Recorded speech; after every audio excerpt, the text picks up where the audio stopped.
Welcome back to GeoKloud Academy. Thank you. Yeah, so in our today's video, we are still on the spectral indices, and what we'll be doing today is the modified normalized difference water index. So let's get straight into it. So basically, this modification swaps the near infrared for a shortwave infrared band 1, suppressing false water signals from built-up surfaces and yielding a cleaner and more open water extraction, especially in flooded urban floodplains. And our bands used are green and the shortwave infrared band.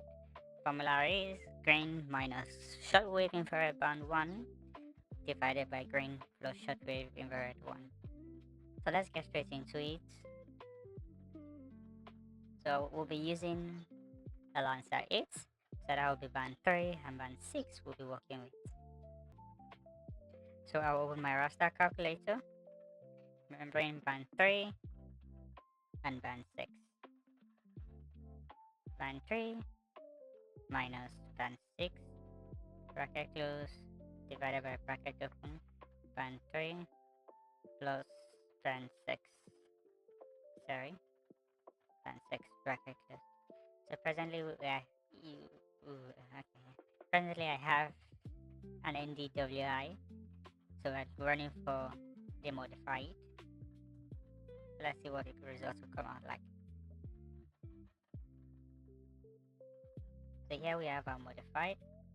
So let me just quickly change the color combination.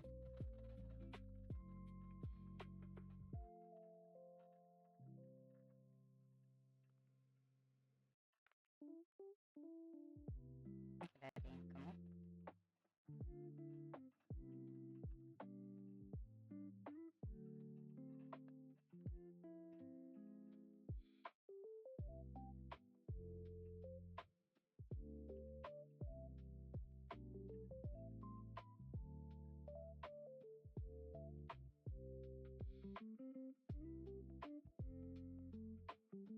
So yeah, we have presently the modified NDWI, which, as I said, throws out more water body